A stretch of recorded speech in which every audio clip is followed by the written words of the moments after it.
Audiencia y simpatizantes, esperamos que hayan tenido un buen fin de semana y la que empieza sea mucho mejor.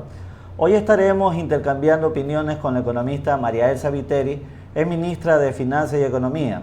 Te invitamos a mirarnos y escucharnos por la www.radioguayacensetv.net, Unidad del Pueblo para vencer y resistir, del Frente Unidad para Vencer. Estamos hoy día aquí con la presencia de nuestra distinguida economista María Elsa Viteri y vamos a tratar algunos temas relacionados al ámbito nacional y si se puede internacional. Así que bienvenida, mi querida economista. No, muchísimas gracias a ustedes, al contrario, yo siempre que me invitan a poder compartir y a poder dialogar a través, ¿no?, de una persona con toda la gente y la cantidad que sé que tienen, porque realmente son un medio muy popular, para mí es un honor y además me enriquece todo lo que es ir y venir de comentarios, porque después los comentarios que surgen son maravillosos, ¿no? Claro, así es. ¿Sí? Entonces, entrando ya en materia, ¿qué le parece lo que ha sucedido justamente en la madrugada del día domingo, cuando ya el Consejo Nacional Electoral proclama resultados y la actitud del candidato Yacu Pérez de seguir propiciando justamente concentraciones masivas para poder presionar al Consejo Nacional Electoral y la actitud de la Contraloría y la Fiscalía coincidentemente ante estos miembros del Consejo del CNE? Bueno, yo creo que es evidente, ¿no, verdad? Y dejando a un lado toda la historia, que ha sido una historia muy corta, pero rica en una serie de eventos que lo único que nos dejan como conclusión es lo que yo digo. Este poder de la derecha, este poder continuista de un gobierno que necesita desesperadamente mantener el tema o el control del orden político, digámoslo así, ¿no? Y lo necesita por todo lo que ha sucedido en estos 4 años, pues, ¿no, verdad? Entonces, evidentemente, necesitaba marcar una estrategia de continuidad, ¿no? Yo sí creo que hay que remontarse a 2 hechos principales. Primero, recuerda tú que la primera intención fue que no se llevaran las elecciones. La segunda intención fue retrasar las elecciones.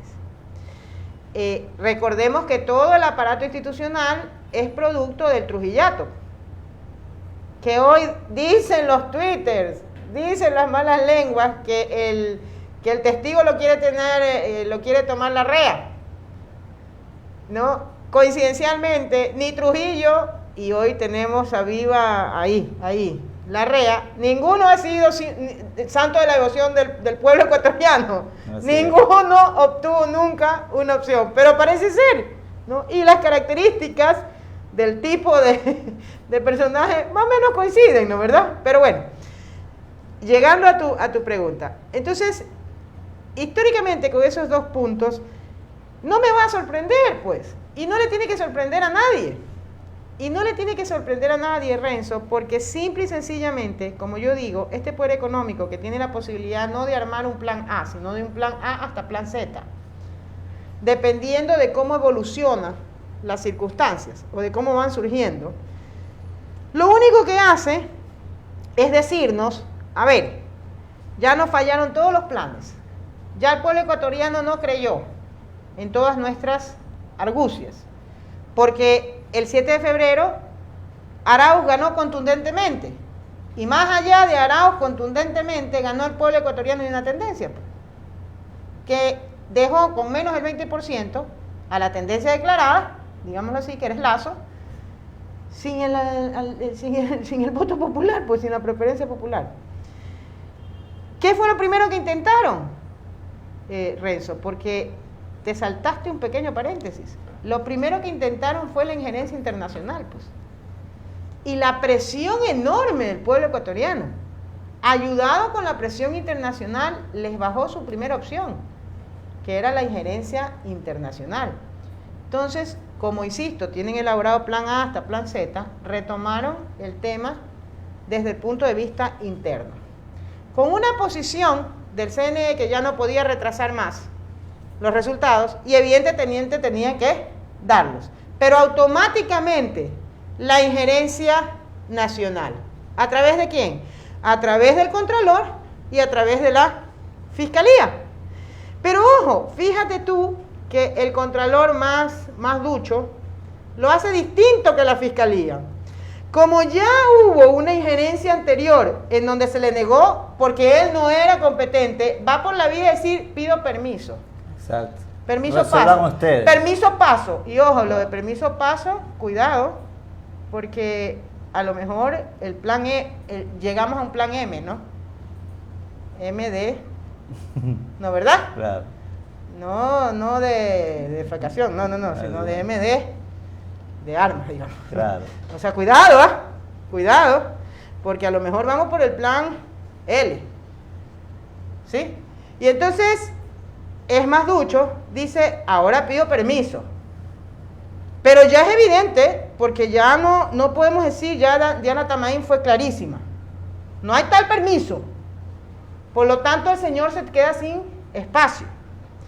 Pero la fiscal, que es más directa, que es menos versada, menos tinosa, menos conocedora, menos prolija, claro, menos, ¿cómo decirlo? Menos democrática. Menos democrática, ¿no verdad? Menos prudente.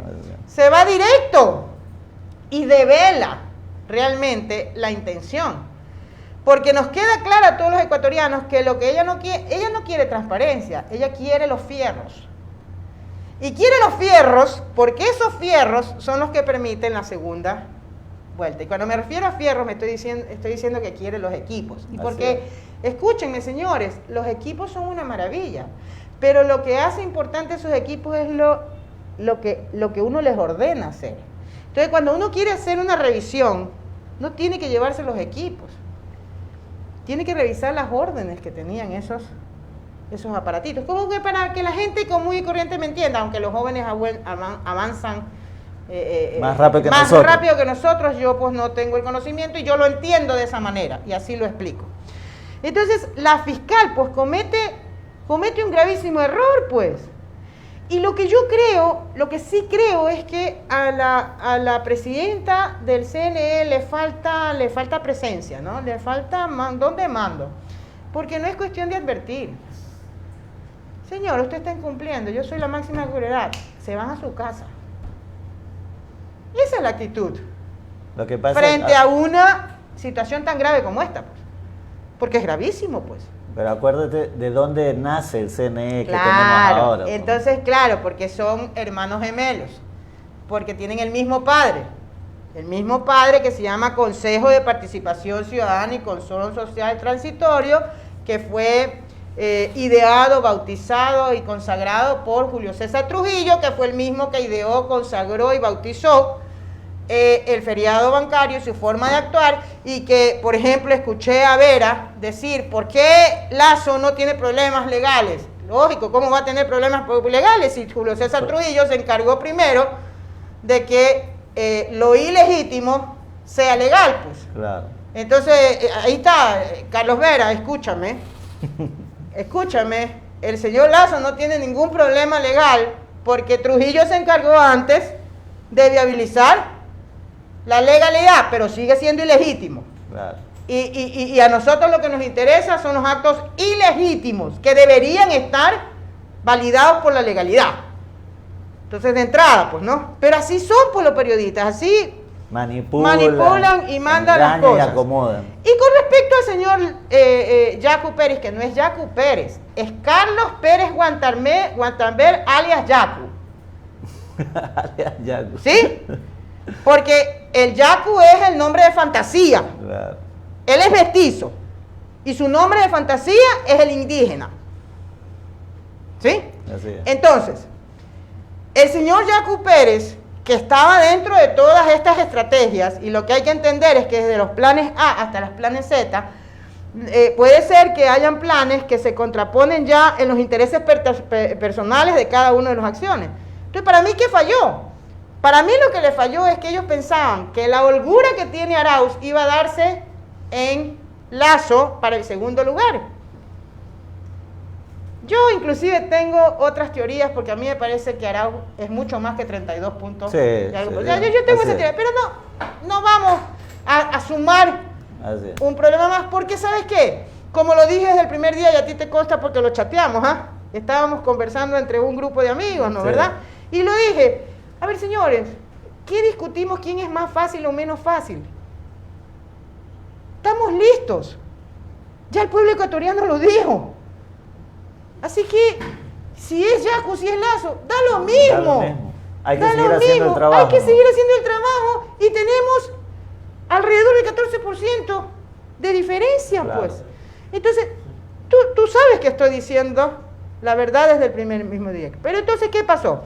Dentro de estos planes A, Z, pueden haber planes que comenzaban a interponer ya cuestiones de orden personal, pues no es que esa gente se maneja por el Sporting Club, pues, claro. ¿No? Por Yo Sporting Club, pues, ¿no?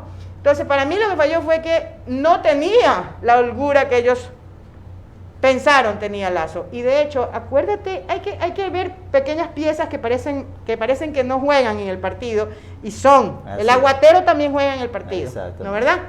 ¿No? ¿Por qué despide a todo su juro de campaña? Lazo.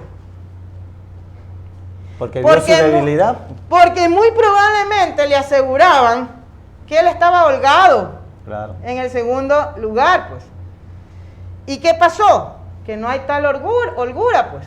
Y en el momento de los que hubo, los 15, porque se evidenció que eran 15 contra 1, los 15, uno de esos 15, quedó tan cerquita del segundo que dijo, no, pues, aquí mi opción es clara, pues. Y por eso es que ahora tú ves que el discurso de Yacu es Lazo, sinónimo de fraude, Lazo, sinónimo de feriado.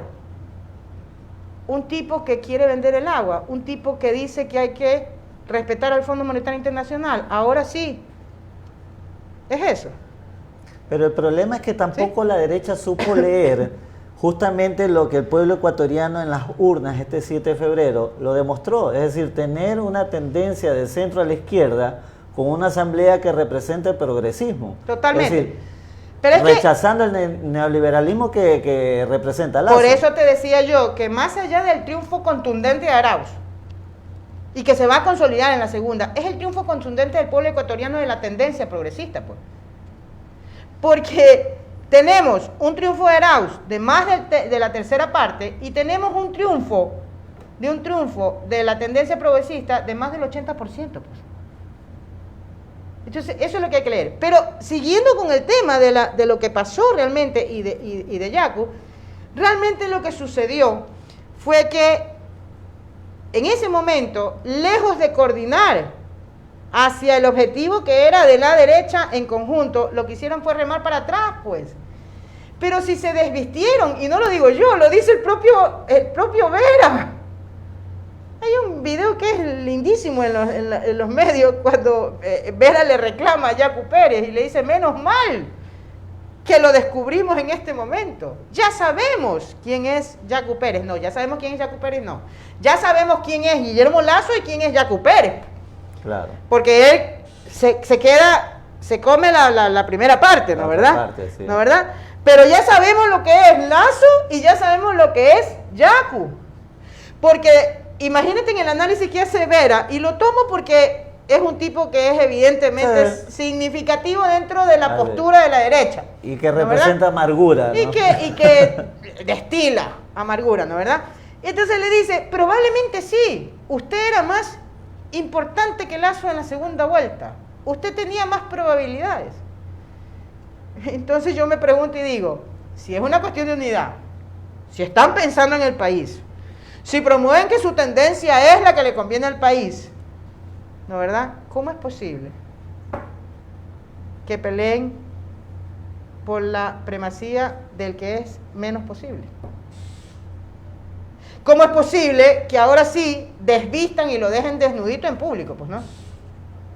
Al mestizo Carlos Pérez Guartambel, de nombre de fantasía indígena yacu. ¿Cómo es posible?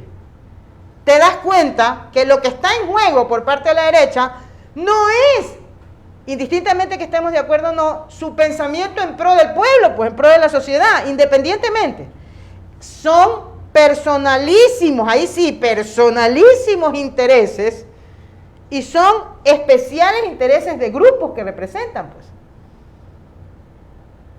Entonces, ¿qué pasó? Creo que a estas alturas el pueblo ecuatoriano, si ya tenía Arauz todo un posicionamiento, porque es importante también ver cómo él fue construyendo su imagen, ¿ah? Así es. Su imagen, porque es un político joven, es un político que no tenía no tenías la forma de poder analizarlo. Y donde la derecha, ¿no?, y los medios quisieron encasillarlo, ¿no? Exacto, y entonces le mandaron todo de mala fe y tuvo que luchar contra eso. Es interesantísimo ver cómo él va haciendo ese espacio. Va haciendo su espacio y va estructurando su imagen, claro, sus características, su línea política. Su línea política y personales, pues, porque se han metido hasta porque habla así, claro, no habla así, tiene esta nariz, tiene este pelo. O sea, se han metido hasta con cosas irrelevantes, pues, ¿no, verdad? Exactamente. Entonces, ¿qué pasa? Es interesantísimo ver cómo se construye, cómo crece una imagen de una figura que en este momento el Ecuador necesita para representar, porque no solamente es la excelencia técnica, comienza a emerger el líder, comienza a emerger el ser que va a tener que conducir más allá de la técnica económica, que es la que hoy nos apremia junto a la cuestión sanitaria. Y te das cuenta cómo automáticamente él comienza a tomar las decisiones correctas y comienza a empoderarse de saberse líder de la mayor fuerza política del Ecuador, pues. Lo importante es mantener la coherencia en su discurso. La coherencia. Entonces, ¿qué ocurre? Tú comparas eso contra cualquiera de las dos propuestas. Entonces, solo un ciego no quiere ver. Exacto. Sabemos que hay alrededor de un 15% de ciegos en el Ecuador, ya lo sabemos. O por odio. ¿No, verdad? Odiadores. Sabemos que los ciega, digamos, que el origen de la ceguera, sí, tenemos varias cosas, ¿no, verdad?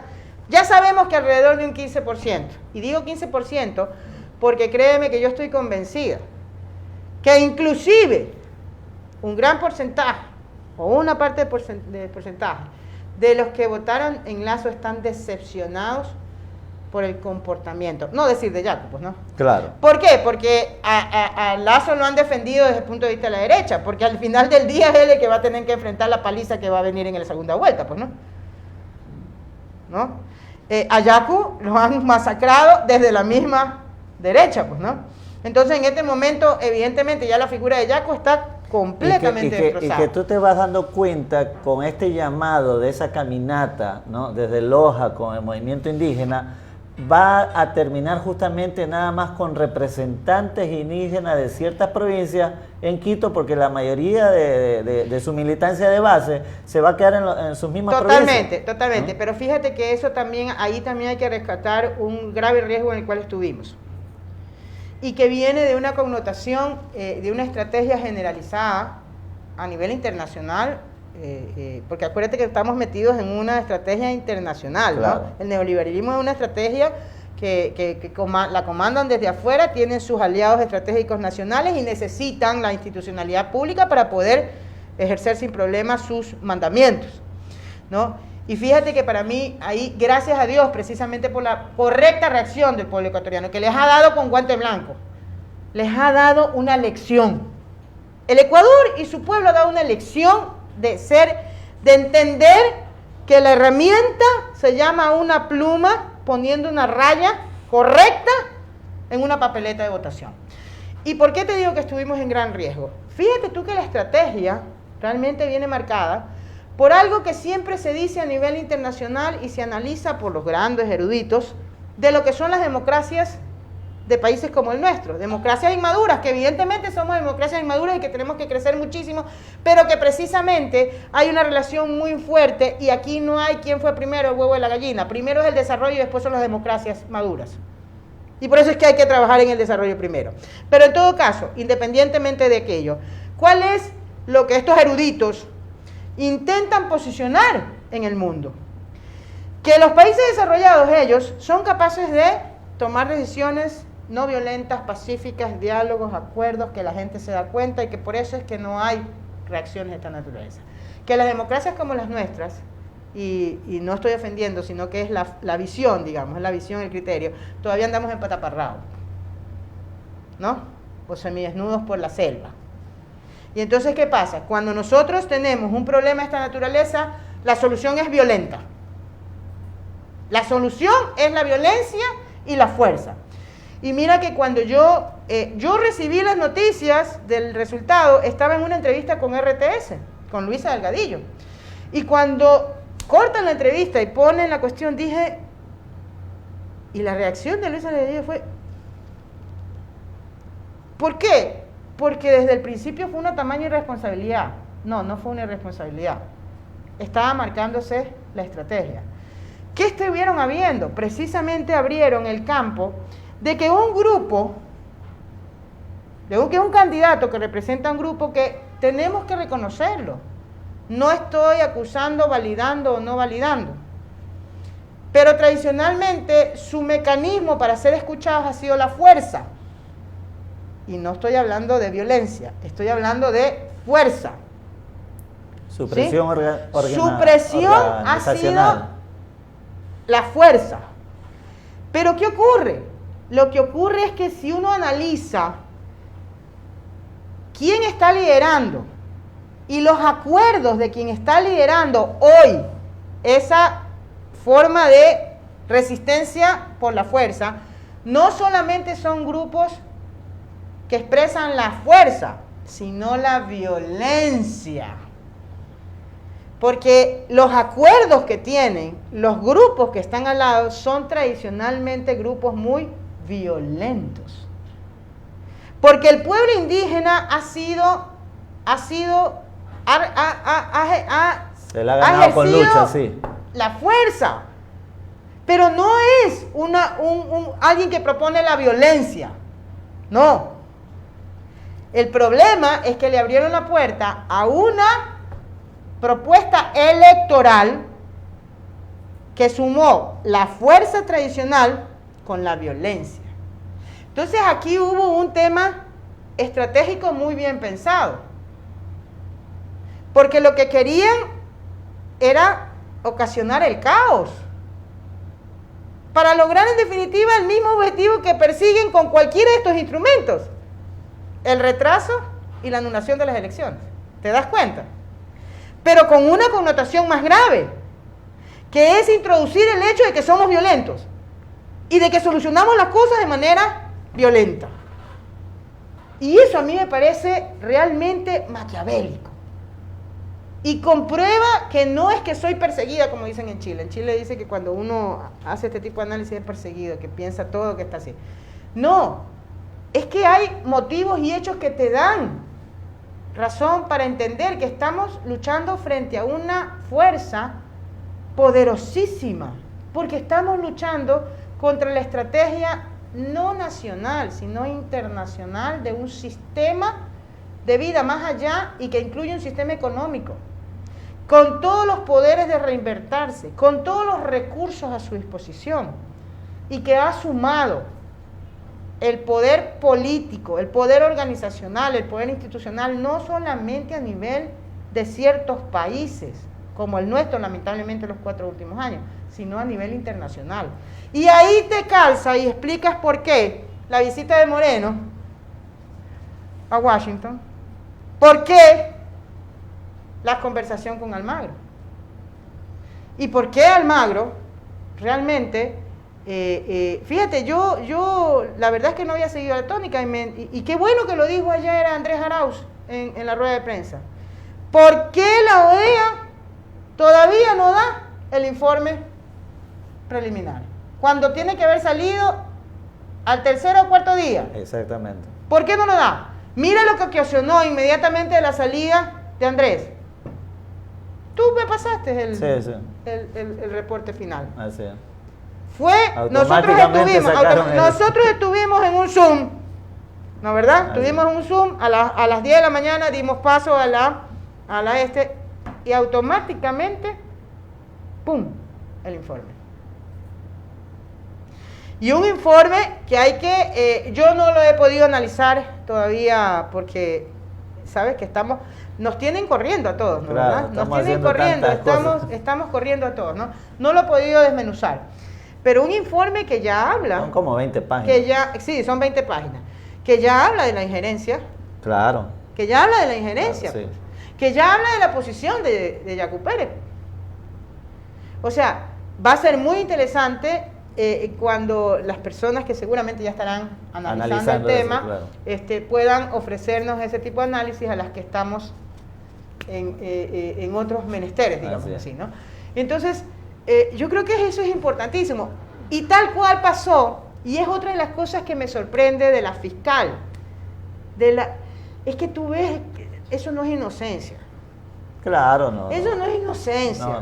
No, o sea, eso es... Eso es maldad. Eso es maldad. Y más allá de maldad, es ser limitado. Hay limitación. Es decir, la falta de ética no le permite visualizar más allá. Es increíble. De lo que puede ocasionar. Oye, escúchame, una fiscal que se presentó y que se proyectaba como una fiscal que tenía fortaleza, porque el inicio de Diana Salazar fue un inicio de fortaleza, indistintamente pero te das cuenta de cuál era la fortaleza, ¿no? Claro. O sea, en qué se basaba la fortaleza. Pero en todo caso, mira, lo que me sorprende es que cómo es posible que ya después de todo lo que la prensa internacional, todo lo que voces con autoridad internacional, voces aquí internamente nacional, que hicimos toda la opinión pública en contra de lo que significa la injerencia. ¿Cómo es posible que ella haya pensado que solamente no pensó en el tema injerencia, sino internacional? O sea, no se da cuenta. Yo creo que el informe ella tiene que haberlo tenido antes, ¿no? Pero por supuesto, pues. Pero por supuesto. Entonces, ¿cómo es posible que no entienda que no es primero lo internacional? No. Lo primero es la injerencia. Y no importa si es de orden internacional o nacional. Lo que se castiga es injerencia. ¿Sí? Entonces, evidentemente, mi querido Renzo, ¿qué te puedo decir? No soy triunfalista. No, para nada. Lo que estoy es completamente segura de la voluntad del pueblo ecuatoriano. Ahora, estoy completamente alerta, porque lo que sí estoy segura también es que van a tratar de torcer la voluntad del pueblo ecuatoriano. Entonces aquí la alerta no es contra la voluntad, la alerta es contra la metida de manos al proceso electoral. Claro. Y lo que tenemos es, y por eso te decía de que cuidado llegamos al plan M. ¿Por qué? Porque lo que tenemos es, ya nos bajamos las ganas de imposibilitar el proceso electoral. Ya nos bajamos el tema de dilatar el proceso electoral, me refiero a la primera fase. Nos bajamos el tema de que el candidato no podía ser, ¿no verdad? Perdimos en el tema de que el otro candidato no pudiera ser, pero bueno, ganamos en el candidato Arauz, ¿no verdad? Batallamos y nos sostuvimos contra toda una política sucia en contra del candidato, y lo sostuvimos, ¿sí? Tuvimos un triunfo contundente el 7 de febrero, contundente, como candidato y como pueblo. Vencimos contra la injerencia internacional, y creo que está evidenciado, no da para más la injerencia nacional. Entonces, cualquier otro tipo de poderes que puedan en determinado momento surgir como parte de estas estrategias, hay que recordarles que el Ecuador de antes no es el Ecuador de ahora. Antes las fuerzas, por ejemplo, de represión o de seguridad tenían tercer año de escolaridad. Ahora son más que bachilleres. Hay más información. Hay más información, ¿no verdad? Hay hechos contundentes que hablan de que, y ya hay más conocimiento de las funciones que cumple cada cual. Y hay funciones de seguridad que no son de decisión, sino de resguardo. Pero ante todo eso también es interesante, mi querida economista María Elsa, es justamente la posición que ha ido cambiando la gente de Pachacuti. Ayer yo escuché una entrevista a Salvador Quispe y ya ellos no están hablando ya tan agresivos, ¿no? En contra de que no vamos a conversar con Andrés Arauz, ¿no? Ahora ya ellos se dan cuenta justamente que ha sido muy bueno en la asamblea haber tenido 49 asambleístas que representan al Centro Democrático, al progresismo. Entonces eso les ha hecho hacer ver otro punto de vista de que la patria no es que se la va a manejar bajo un interés de cada quien, sino a favor de las grandes mayorías.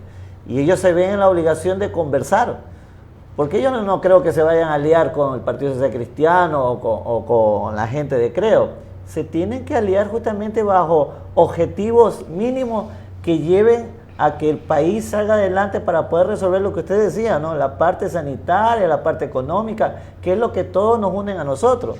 Entonces ya es un diálogo, es una manifestación ya más conciliadora de parte de ellos en su discurso. Mira, yo tengo que ser muy sincera en este sentido. Yo creo que lo importante de todo el movimiento indígena es que precisamente las bases influyen mucho. Claro. Las bases significan mucho. Y recordemos que, escúchame, desde el punto de vista de la dirigencia, ya vimos pues un acuerdo el 19 de octubre, en octubre de 2019. Claro. Entonces, cuidado, no es que la dirigencia indígena no está de acuerdo en hacer un pacto con la derecha. Es que hoy por hoy y después de octubre del 2019, las bases indígenas están muy atentas. Y yo creo mucho en esas bases. Porque en general no se distinguen, no son diferentes de las bases populares, de la fuerza popular, del poder popular, pues son parte del poder popular. Entonces, ¿qué pasa? Es la misma lógica con la que actúa el poder popular mestizo. ¿No ve que lo que hay que entender es una cosa? Una de las estrategias más bonitas es confrontar a la gente que está afectada, pues. Lo mismo pasa, Renzo, cuando te confrontan al consumidor urbano con el productor rural. No. O sea, aquí lo que hay que entender es algo. Aquí lo que hay que entender es esto. Tenemos un denominador común.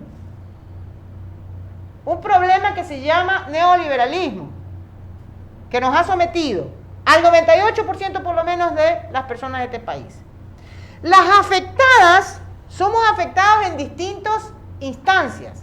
Entonces, las bases indígenas son igualmente de ese poder popular, de esa fortaleza popular, son igualmente afectadas que el poder popular urbano, mestizo.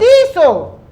Lo que pasa es que somos afectados en distintos grados y de distinta forma.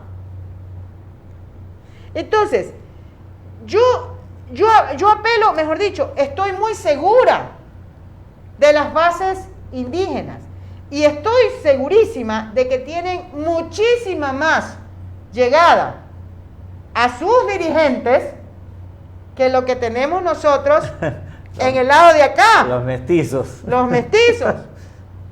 Entonces, escúchame, yo lo que pienso que está ocurriendo es que en esa famosa convocatoria a llegar hasta Quito, sí, pues salieron a dar la vuelta al parque, pues. No, ñañito. Ya caminar un poquito más, ya no. ¿Y sabe por qué? Porque a mí me quedan dudas de lo que dice usted. Claro. Entonces, me parece interesantísimo que realmente haya sido el poder popular, la base indígena, no la dirigencia, la que impuso la senda. Comienza a reorientar el camino. Comienza a reorientar. Entonces, la cúpula Se siente presionada, ¿no? está presionada. Escúchame, que Estela Cero haya pedido vacaciones ahora justamente. Por favor, pues. Inaudito, ¿eh? Inaudito. O sea, acuérdate que ellos ortigan, pues, ¿no? Claro.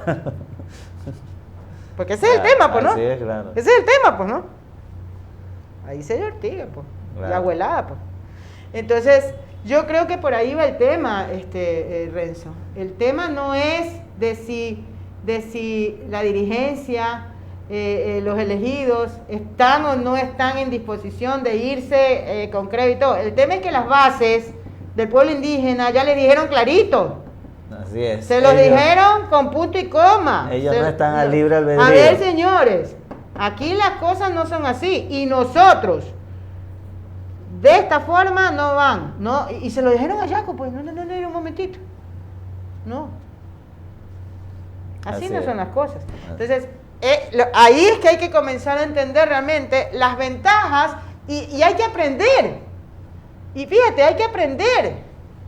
Las bases son las que realmente de una u otra manera pueden caer en un momento, pueden ser manipulados en un momento, pero la reacción, escúchame, finales del 2019, las bases se sintieron que la cúpula no respondió. ¿Qué pasa a inicios del 21? Un año después, porque tenemos que ser justos, un año después. ¿Qué pasa después?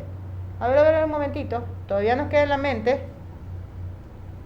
porque nosotros decíamos, no Moreno un día más. ¿Y ustedes qué hicieron? Acuérdate también cómo fueron impuestas las candidaturas, ¿no?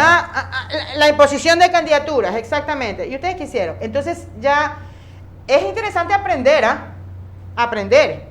Sí, podemos caer en determinado momento en una manipulación.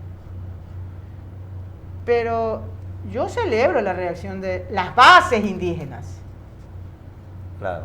Las bases, porque yo creo en el verdadero poder popular indígena, que no, insisto, no dista del objetivo del poder popular mestizo. Lo que pasa es que son distintas visiones. La forma en que son afectadas son de distinta manera y la brecha de afectación es distinta. Sí. Pero las bases populares, indígenas y mestizas, tienen que entender eso.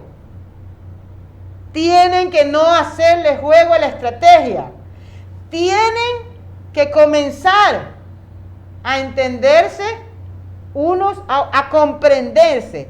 Tienen que aplicar la solidaridad. Y yo del pueblo, si de algo estoy seguro, pero así, completamente segura, es que saben la definición de solidaridad de pe a pa.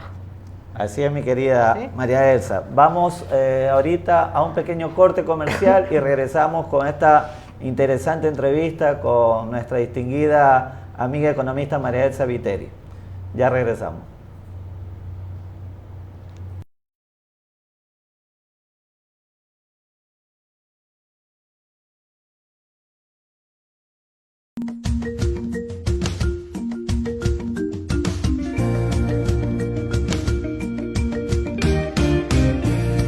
La transformación es un proceso en donde la mayoría del pueblo se empodera de su futuro. Pero la transformación implica la existencia de un proyecto previo que requiere primero soñar en colectivo. Soñamos, tenemos una visión, anhelamos ese futuro y luego lo traducimos en planes, en programas, en proyectos, en obras, en crédito, en oportunidades y transformamos nuestra sociedad. Eso es lo que queremos hacer para nuestro país y somos buenos para eso porque hemos logrado transformaciones y el pueblo construye ese camino. Ya tenemos presidente, el presidente Andrés. tenemos presidente, mi presidente Andrés. Está en mis manos. Está en mis manos. Está en las mías. No más excusas. No con palabras. Siendo consciente. Por mis abuelos. Por mis hijos. Por mi familia. Asumiendo un compromiso. Ahora el compromiso es nuestro. Detener la pandemia y reactivar al Ecuador. Yo me cuido. Yo me cuido. Yo me cuido. Yo me cuido. Yo me cuido. Yo me cuido.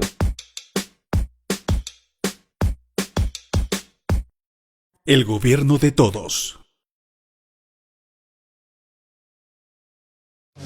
Sintoniza radioguayacensetv.net, lo nuevo de Radio TV Online. Síguenos en nuestras redes sociales, en Facebook como Radio Guayacense TV EC y en Instagram como @Guayacense TV EC. No te pierdas de nuestras entrevistas y los temas más sonados del momento.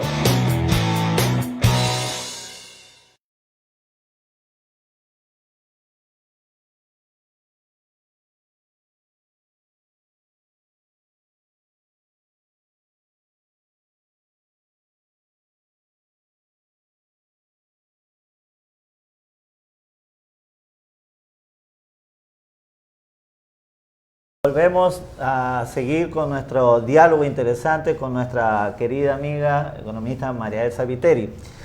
Ya que hemos hablado bastante de lo que es la parte del Consejo Nacional Electoral y toda la manipulación que ha habido o se ha intentado a través de Contraloría y de la Fiscalía, vayamos al plano económico. Es decir, entramos a un gobierno con Arauz y ¿cuáles serían las medidas urgentes que debería de tomar el gobierno progresista para poder ayudar justamente a esta crisis que está cursando todo el país?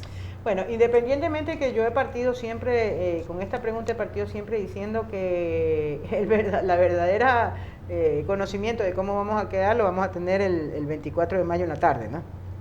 O el 25 de mayo. Porque ahí es donde vas a tener la oportunidad de dar las directrices. De realmente verificar. Pero independientemente de hecho hay dos cosas que es fundamental que hay que trabajar.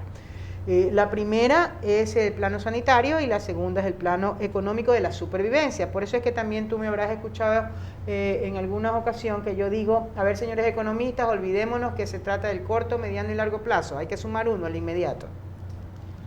¿Por qué? Exacto. Porque en el tema tú y yo sabemos que uno planifica corto, mediano y largo plazo. El corto normalmente con un tiempo de un año, digámoslo así, que es lo inmediato. Pero resulta que la gravedad es tanta que no tenemos un año. Tenemos que entrar de inmediato. Y eso me parece que lo entiende perfectamente bien y lo interpreto yo cuando Andrés Arauz dice, voy a en la primera semana lanzar 1000 o según ustedes me lo pidan. ¿Y por qué? Porque es lo que yo coincido y lo dije desde hace mucho tiempo, desde que comenzamos con el tema del COVID, dije, a ver señores, aquí primero tiene que ubicarse el plano de lo que es la competencia ejecutiva con la competencia de otros problemas. Si esperamos a una ley, morimos. Eso no se llama inmediato, ¿sí? De paso, no sabíamos la Constitución en cómo iba a estar constituida la Asamblea. Claro, así es. Hoy tenemos una proyección bastante positiva en cuanto a la celeridad en el plano legal, pero el debido proceso te exige tiempos, ¿no es verdad? Entonces, el único que puede actuar inmediatamente es el Ejecutivo. Para eso se necesita decisión política, además del conocimiento técnico. Entonces, ¿qué era lo que yo proponía? Yo decía, tiene que hacerse un programa de atención por el Ejecutivo, no establecer subsidios, no establecer cosas de largo plazo, específico, un programa específico que vaya a atacar el punto medular, que para mí, yo lo expresaba y decía, subsistencia, porque el Ecuador está en una situación de subsistencia. Entonces, ese programa es lo que hoy Arauz dice, son los $1.000, son los 1.000 millones. A 1 millón de familias. A 1 millón de familias, ¿ya? Ese es el tipo de programas que pueden ayudar a la subsistencia. En todo caso, Claro, uno dice el financiamiento. Yo comprendo y no voy a entrar a dar formas ni razones porque no me corresponde y porque yo respeto sobremanera la estrategia del candidato ahora que estoy segura va a ser el presidente del Ecuador, ¿sí? Pero lo que sí reconozco, y tú y yo sabemos, es que no hay una sola vía para financiar un programa. Así es. Y que por estrategia, evidentemente, no va a decir todas. ¿Por qué? Porque ya estamos viendo que lanzó una de las vías y automáticamente el gobierno, ¿qué quiere? El Banco Central. La privatización del Banco Central, ¿para qué? Para evitar. Y de hecho era la estrategia que hasta la propia Stephanie Spin, en la entrevista, en una de las entrevistas anteriores que le hace Andrés Arauz, lo quiere encajonar en el plano de decir, de que él reconozca que si esa ley pasa, no podían ser los mil millones. No, señores. Entonces, evidentemente, en un tipo de gobierno como el que estamos, con un autoritarismo, con un completo control y que además no tiene respeto, que ha sido un gobierno que ha irrespetado cualquier tipo de norma, inclusive la constitucional. Tú no puedes decirle voy a hacer esto, pues. Claro, porque te boicotearía. Porque te boicotea desde el principio como lo están haciendo ahora, pues. Entonces lo único que te puedo decir, e insisto, no voy a ir más allá, porque por obvias razones yo respeto la cuestión, pero evidentemente ese programa es el programa que implica el inmediata supervivencia. Eso va a estar conjugado con los otros programas que él habla. Reactivación productiva a través de crédito. Claro, los mecanismos también. Hay un sinnúmero de mecanismos. Ahora, María Elsa Viteri, ¿qué implementaría? Yo implementaría lo que es la recuperación y no en el lugar en que está. De lo que yo llamo economía solidaria, que se conoce como la Ley de Economía Popular y Solidaria. ¿Y por qué le quito lo de popular? Porque lo de popular conlleva a un nivel de subsistencia. Y no, la subsistencia ya la solucionamos. Lo que queremos es desarrollo y crecimiento a futuro. Y para mí eso es la economía solidaria. Entonces, yo lo haría desde esa perspectiva. Lo haría a partir de un sector importantísimo porque adicionalmente tiene un elemento fundamental, que es la soberanía alimentaria, que es el sector rural. Y cuando yo digo sector rural, indistintamente de las definiciones que pueda haber, para mí significa el trabajo de la tierra, del mar, de los manglares, de la ciénaga. ¿Sí? Es la amplitud del concepto. ¿Y por qué?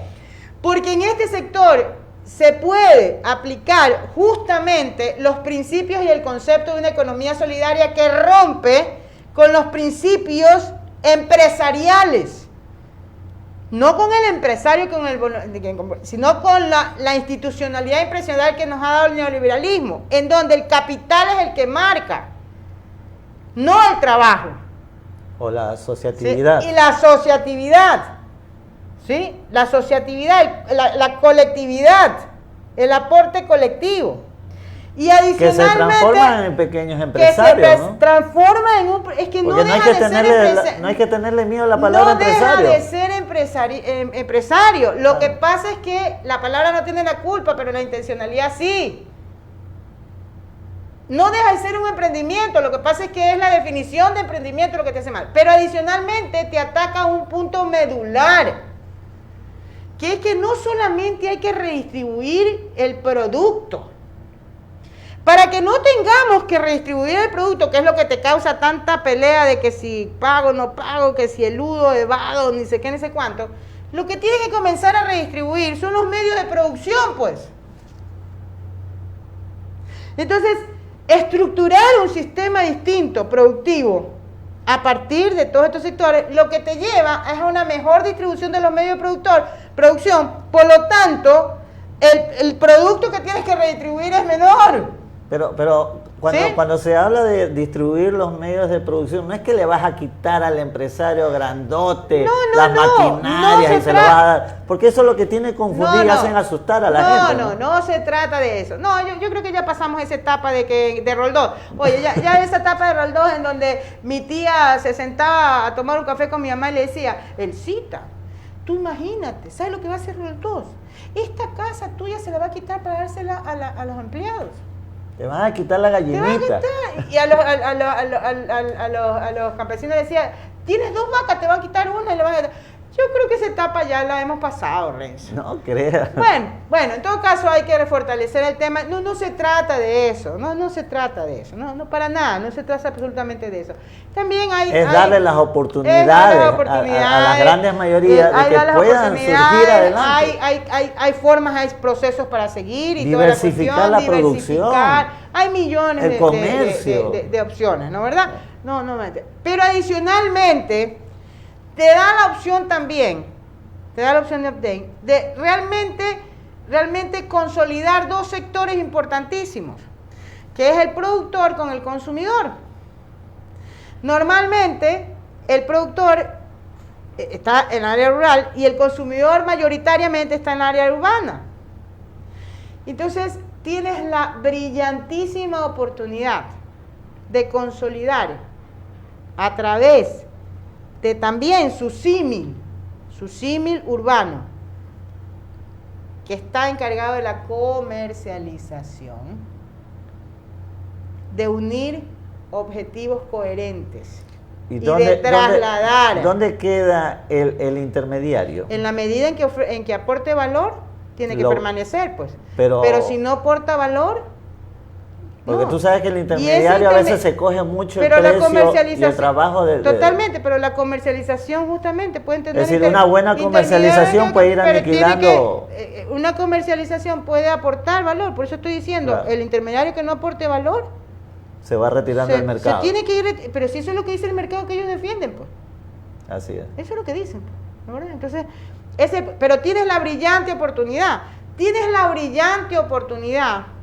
de que, pues yo soy grandote, el productor me tiene que dar descuentos a mí enormes, y a ti como eres chiquito, no te doy esos descuentos. Sí, pues, pero ese chiquito, si resulta que no es ese chiquito, sino que son todos los chiquitos que están en cada una de las esquinas del barrio, ya es grandote. Funciona como uno, claro. Es igualmente grandote, pues. Es igualmente grandote, pues. Entonces, trátame igual, pues. A ver si el precio de la tienda no puede ser igual que el precio de whatever.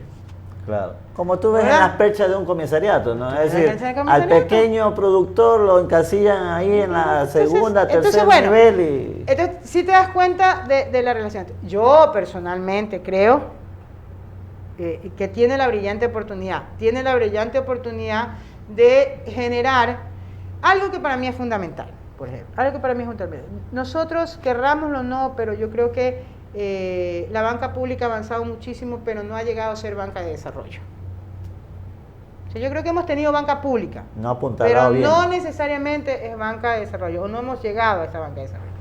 Entonces me parece que esa banca de desarrollo tiene, en el inmediato, fíjate tú, tiene una labor importantísima, que es la de depurar la situación que en este momento está la mayoría de la gente. ¿Causada por qué? Por todas estas leyes que han favorecido y han privilegiado a lo que es la concentración del sistema financiero. Entonces creo que en el plano de la inmediatez tienen que haber medidas muy fuertes para poder depurar este plano, que implica todo lo que son créditos impagables de los productores a nivel rural, a nivel urbano, a nivel todo. Eliminar y retrotraer todas las condiciones de abuso que se han producido durante este tiempo. ¿Para qué? Para que también de esa manera tenga respiro, ¿no? Entonces, pero esa es la inmediatez. Pero desde el corto hasta el largo plazo, para mi gusto, es la estructuración de una verdadera banca de desarrollo. Y para mí, ¿por dónde parte? O el principio fundamental, es que no puede ser que el tratamiento sea generalizado. Las condiciones son distintas. Tiene que haber particularidades. Y como ellos manejan por riesgo, el sector rural nunca va a tener posibilidades. El micro, pero coincidencialmente es el que mejor paga, ¿no? ¿Verdad? Pero lo abocas a un segmento, si se quiere hasta comercial o de corte personal, que encarece y baja su productividad. Entonces me parece que es lo que de alguna manera también en su momento mencionaba y que entiendo, hoy también apoyo completamente, porque yo también lo he dicho desde hace mucho tiempo, es el tema de recuperar la función del sistema financiero. El sistema financiero no es en sí mismo el objetivo. Ellos cumplen una función de intermediación por la cual tienen que tener una retribución, pero no es en sí mismo el meollo del negocio, digamos, del asunto, ¿no? Claro. Es el fomento de la producción del sector real, digamos, el sustento, es encontrar a sectores superavitarios con sectores demandantes de recursos bajo una concepción de evaluación de riesgos y de protección de ambos sectores. El problema es que, a ver, pues si lo tuvimos, hace algunos meses salió cuál era el mayor margen de ganancia en el mundo de los bancos y Ecuador tenía el doble, pues. Imagínate. O sea, claro. Es evidente, ¿no? Y a raíz de eso que dije en la hermana radio de JJ, ¿no? ¿Verdad? Que lo dije, automáticamente salió el de la Asociación de Bancos, que sí, que no, que por aquí, que por allá. No, pero la realidad es una, los indicadores no mienten. Así. Los indicadores no mienten, ¿no? Es como también, fíjate, hay muchas cosas que yo sí le pido al pueblo ecuatoriano. Una de las cosas que tenemos que revisarnos como ciudadanía es que no podemos seguir repitiendo. Me hizo gracia que en todas las redes sociales hoy está saliendo un título del loro, que repite y que obtuvo el título, ¿no? ¿Verdad? Me hizo gracia. La culpa es de Correa. ¿No, verdad? Sí, la culpa es de Correa y que está escrito en él, ¿no, verdad? Pero más allá de la gracia que me puede hacer toda esta cuestión, yo creo que es un llamado de atención a todos nosotros, ¿eh? De alguna manera todos hemos sido loros. Si no hubiéramos sido loros, no hubiéramos caído en la trampa del 7 veces sí. Si no hubiéramos sido loros, no hubiéramos caído en la trampa de Trujillo, hombre honesto, hombre un mártir, un héroe nacional. Si no hubiéramos sido loros, no hubiéramos caído en el reconocimiento de esa conformación de ese Consejo de Participación Ciudadana y Control Social Transitorio, que yo creo que desde la composición mismo daba mucho que desear. Tanto daño que ha hecho a la institucionalidad del país. Y así sucesivamente, hasta el punto de que ellos fueron, a través de la prensa, toda esta estrategia, fueron los que trataron de convencernos de que sinónimo de corrupción es revolución ciudadana. O sea, una serie de cosas, ¿no? Si nosotros no hubiéramos sido loros, eso no llegaría. ¿Y cómo se logra? Se logra con cosas muy sencillas. Por ejemplo, no repitamos lo que dice Carlos Vera en términos de que este gobierno, que ni sé qué, y de que cayó la... No. Cojamos las cifras. A ver, en el peor de los casos, supongamos que estamos de acuerdo en que lo que vale en este país es el crecimiento económico, no el desarrollo. Supongamos. Escúchame, en el gobierno de la Revolución Ciudadana duplicamos el tamaño de la economía. Pues. ¿Tú sabes lo que significa duplicar el tamaño de la economía? Claro. Lo que significa en términos de empleo, lo que significa en incremento de consumo, lo que significa en incremento de producción. Escúchame. Supongamos que no interesa la dispersión alrededor de los promedios de distribución. ¿Cuánto subió el Producto Interno Bruto per cápita de cada uno de los ecuatorianos? Pero lo que también hay que entender es que en lo que a ellos les interesa, les dimos lección. Porque así es, pues, como la paliza que va a hacer en la segunda vuelta. En lo que ellos reclaman que se debe hacer, hubo cátedra. Que no lo pueden negar. Que no lo pueden negar porque está ahí, marcado. ¿No, verdad? En lo que a ellos no les interesa, que es el bienestar, evidentemente, bueno, ahí no hay términos comparativos. ¿Por qué? Porque mientras ellos nos tenían en la extrema pobreza, la Revolución Ciudadana sacó 2 millones de la pobreza. Y recuperó a la clase media. La otra vez conversaba con mis motubios. Yo amo la tierra, ¿no? Yo amo la tierra, yo amo todo el sector rural, amo todo lo que sea pueblo, ¿no? Y porque soy parte y me identifico muchísimo con ello. Entonces me decía María Elsa, ¿cómo no vamos a querer que venga una política como la del economista Correa? Si el que andaba a pie ahora tiene bicicleta, pues. El que andaba en bicicleta ahora tiene moto, pues. Y el que andaba en moto ahora tiene camioneta, pues. O sea, tú, escúchame, es la explicación más Y hermosa. sintió las instituciones públicas que representaban. Sí, pero fíjate la simpleza.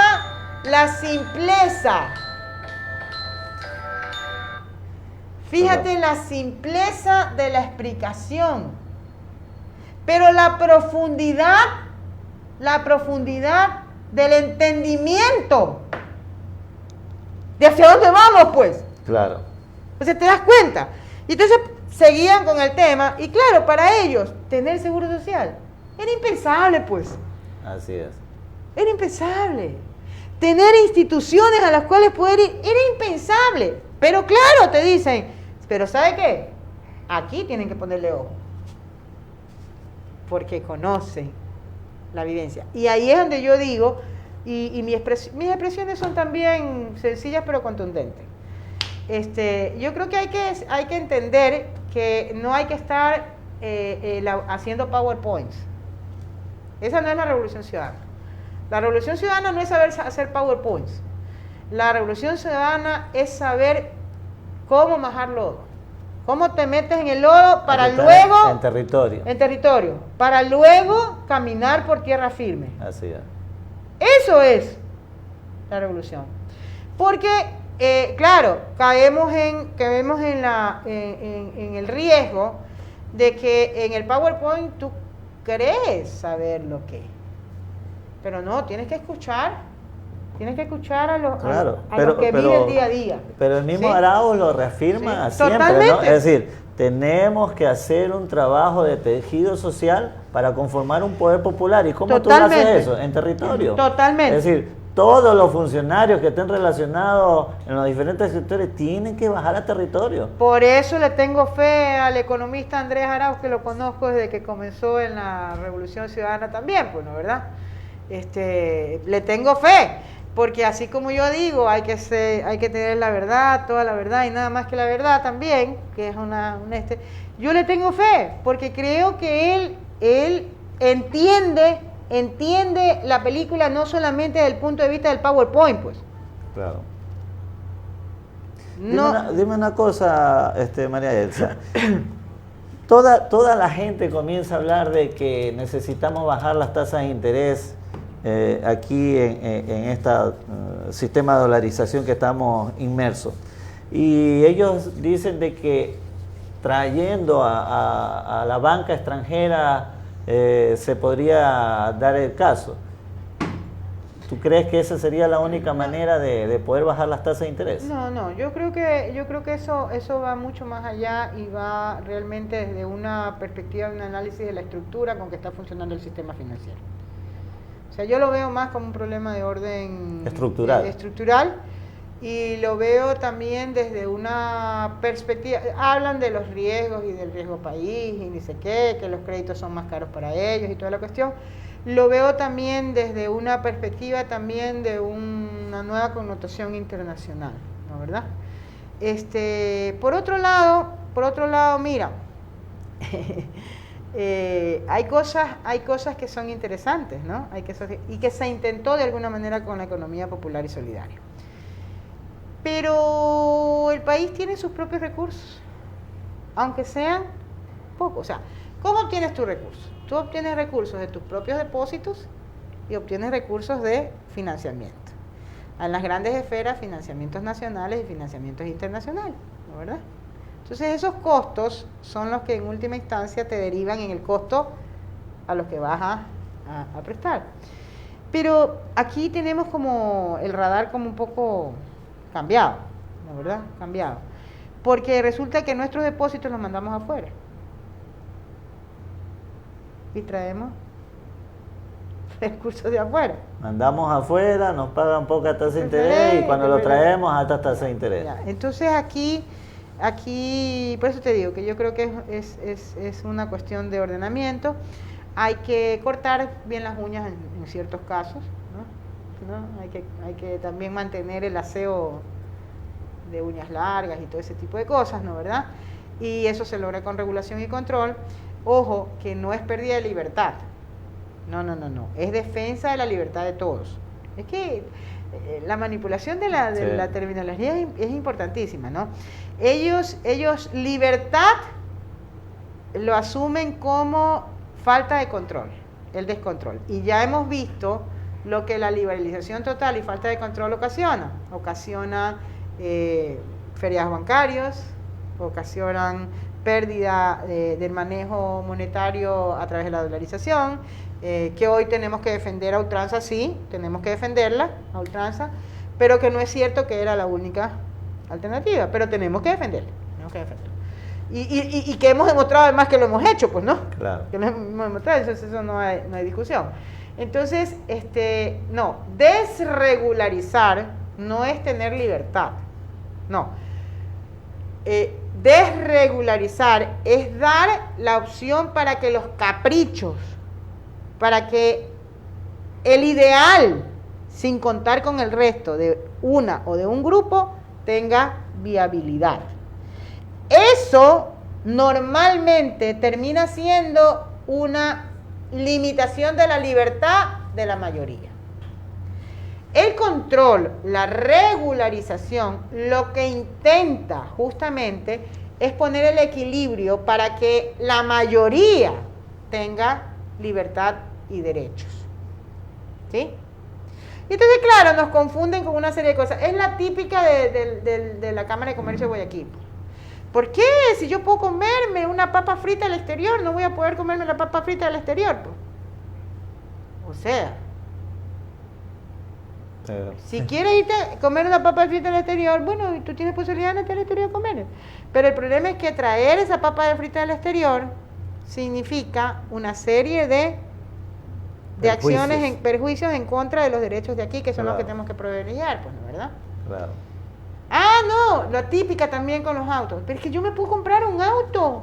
¿Y por qué no me puedo comprar? Porque ese auto, comenzando que ese auto no tiene el precio que corresponde. Pues resulta que tu auto, que tú te lo comprabas y toda la cuestión, ha contaminado todo el mundo. Ha contaminado todo el Ecuador. ¿No, verdad? Y entonces ahora resulta, ¿ahora qué? ¿Te paso la cuenta a ti por todo lo que contaminó tu auto? Yo te lo paso.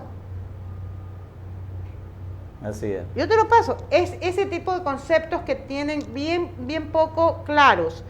Porque, a ver, cuando uno es ignorante no lo están insultando. Cuando uno le dicen ignorante es que desconoces algo. Esa es la ignorancia. Así es. Y realmente por eso es que hay un hermoso adagio que dice, la ignorancia es atrevida. ¿Por qué? Porque cuando tú desconoces, cometes ese error. Cometes el error y eres atrevido con el resto, pues, ¿no, verdad? Así es. Entonces la ignorancia en este país es atrevida, en algunos, ¿no, verdad? Y por eso es que en determinado momento yo también hice la salvedad, porque no todos son ignorantes. Entonces por eso en hora 25, lo digo con nombre primero, frente a Carrión y toda la cuestión, de frente le dije, cuando me presentó un montón de analistas que supuestamente decían, no, usted me ha presentado a los de su equipo, usted no ha presentado la idea o el criterio de todos los técnicos en economía, me ha presentado el de puntuales. Y entonces, como sabía que la discusión era en vano, ¿qué fue lo que le dije? A ver, dígame cuál es mi cámara, porque yo ahorita le voy a hablar al pueblo ecuatoriano. A ver, aquí es sencillito, o son ignorantes o son malintencionados, que elijan. Claro. Sí, pues. Bien, mi querida María Elsa, ha sido un placer haber estado conversando contigo, muy enriquecedor el diálogo. Quisiera dejarte con las últimas palabras para nuestra radio audiencia y poder próximamente tener otra reunión y seguir analizando la situación política, tanto nacional como internacional. Así que tienes los micrófonos para nuestra audiencia. Bueno, muchísimas gracias, Renzo. Al contrario, primero agradecerte por esta invitación. Realmente ha sido un espacio muy ameno, por lo menos para mí. Espero que también para ti, bastante, para quien nos acompaña aquí, la gente que nos está acompañando y la ciudadanía en general. Decirle simplemente que reparemos en algo. Yo creo que el 7 de febrero fue el primer gran paso que dimos, porque nos quitamos el miedo, el temor, ¿no, verdad? Que nos quisieron meter, ¿no? Que nos quisieron imbuir. Creo que ha sido el primer gran paso que va a dar una fortaleza enorme para que la mayoría de los ecuatorianos, como corresponde y como ya han dicho, le devuelva al Ecuador la esperanza, le devuelva al Ecuador la fe. Tenemos que recuperar la patria, la vamos a hacer y así se hace. El 11 de abril. El 11 de abril. Bien, mi querida María Elsa, ha sido un gusto enorme y nosotros el día jueves continuaremos con nuestro programa de entrevistas a diferentes personalidades del ámbito nacional para poder esclarecer conceptos y guiar ciertas temáticas que a veces la prensa cotidiana que vemos la manipulan. Así que espero que el día jueves tengamos otro contacto con ustedes y sería un despido muy pronto. Muchas gracias, María Elsa. Gracias a ti.